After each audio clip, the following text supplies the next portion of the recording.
Garen, Saturday's fixtures, a great one to start things off. The Chiefs versus Crusaders. The Chiefs making 11 changes, one of them being Sonny Bill Williams back in the lineup. That always grabs the headlines. But the Crusaders missing Dag and Carter. So. And Owen Franks, who's been suspended for 2 weeks. So, the Crusaders certainly not at full strength and haven't been that impressive at all this season to date. I'm going for the home team, the Chiefs, to win this game. Fairly comfortably, actually, I think. Maybe not as many as 10 points, but sort of in the 7 to 10 point range. But I'm really impressed by the Chiefs team. They were good in week 1. Weren't fantastic in week 2, but still found a way to win. So they're undefeated so far.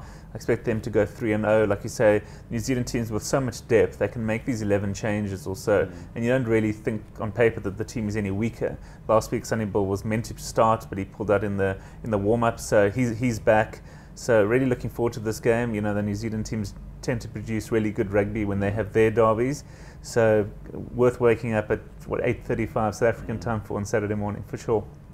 Rob, I think recent seasons the Crusaders have been guilty of being slow starters, but we know what they're capable of. How do you see this one going?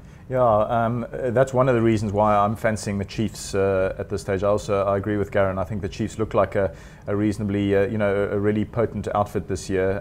Many of us have got them right up there as title prospects. Crusaders. Just you look at their team on paper, and it doesn't have quite the sort of look of that aura, that invincibility that it did a few years ago. And some positions just don't look as well catered for anymore as others. They've also surrendered a few players to retirements and to overseas clubs and the like. So the Crusaders maybe it has to be accepted that the glory days, the 7 title wins era is sort of behind us. And Chiefs, for me, fairly clear favourites as well. I agree totally. Following that, we have an Aussie derby, the Rebels Brumbies. I've no opinion on that game. Yeah, I think perhaps Brumbies are likely to field a sort of slightly stronger lineup on paper. Rebels have had some quite taxing fixtures up front so far, so it might be a little bit sort of footsore. I'm inclined to go Brumbies, who I think are looking like a reasonably cohesive team, a difficult team for opponents to break down. They've always been one of the more intelligent sides in Super Rugby, and I think they'll do the business. Should we perhaps not be reading too much into that result in round 1 against the Reds? Yeah, I don't know. Maybe that was. I mean, they will certainly take it as a very good sign of their credentials, or certainly of their playoffs credentials. But this is an important one for them to sort of nail down another win. And I think they'll do it. I feel quite confident about that. Garen, Saturday's action concluding with 2 fantastic South African derbies, the Bulls versus the Sharks, and then the Lions hosting the Stormers. The Bulls have had a terrible start to the season against our better judgment. We were sort of really punting them at the beginning of the season. How do you see that one going? Yeah, ahead of the season for me, the Bulls and the Sharks, perhaps even in that order, we're going to finish 1 and 2 in the South African Conference. They've obviously had very different starts to their campaigns. The Sharks went down in the first week, then were too good for the Lions in week 2 in some of the worst weather I've seen in living memory. So difficult to read too much into that. I was quite disappointed actually in the Lions' performance on the day. Whereas the Bulls, they went down to the Stormers, which maybe wasn't a massive shock or surprise. But then in week 2, they came within millimeters of actually beating the Hurricanes. So they could quite easily be 1-1, even though the record books say they're 0-2.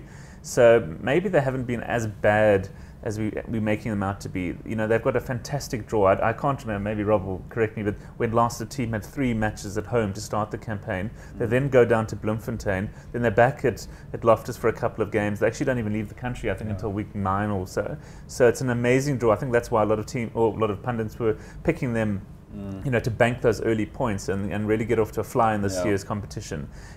If you look at if the Bulls win on Saturday, they go to 1-2, and the Sharks go to 1-2 as well, which from a South African point of view is not ideal. So the neutrals will be looking at maybe at this early stage it'd be better if the Sharks win, put them at 2-1, and the Bulls 0-3, and practically for all intents and purposes out of the running for contention of maybe even in the playoffs. Obviously, from a South African point of view, we're looking for all our teams to do well in a Rugby World Cup year. But putting all that aside, the Bulls will be tough to beat at home. I think they're going to have the match of the Sharks in many facets of play. You've got Pollard up against Lambie, which is fantastic head-to-head at Flyhalf. Really looking forward to that duel. Jesse Creel back at fullback. I think he's a player to watch for the future. It's a really, really tough game to call. You know, I haven't been really that impressed by the Sharks. You know, in week 1 they were really poor against the Cheetahs. The Lions disappointed me more than the Sharks actually impressed me in week 2.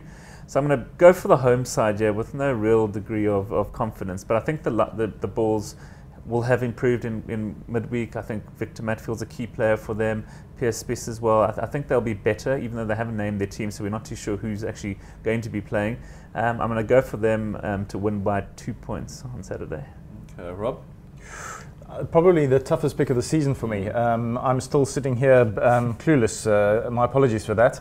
I'm teetering both ways. It's a sort of game where you think surely the Bulls aren't going to go 0 from 3 at Loftus. Yeah. Every game that they lose at Loftus, you sort of think surely the next one has got to be the big bounce back. But then you've also got to temper that by thinking, well, okay, the opponents this week are the Sharks. Haven't hit their straps either. No, exactly. They've got Kankowski back in the mix, so I think he gives them a definite sort of a bit of extra flair in their loose trio, which I think is something that's been lacking for the first couple of weeks. So a little bit of injection of punch into their pack there, and he'll link. I think he'll link quite nicely with their back line. Dreadfully tough call, but yeah, okay. I suppose common sense tells you that maybe the Sharks are going to just nick it, but could easily go the other way. Okay. And then finally, Lions hosting the Stormers, the table-topping Stormers. Lions, interestingly, have named Elton Yankees at fly half. Yeah. He's now talking about playing himself into the Springbok fold again. What do you think of that? Yeah, wholesale changes by the Lions almost suggests that the sort of panic measures already taking root there, which in a team that doesn't have massive depth of sort of superstars, you've got to think, is that the right way to go?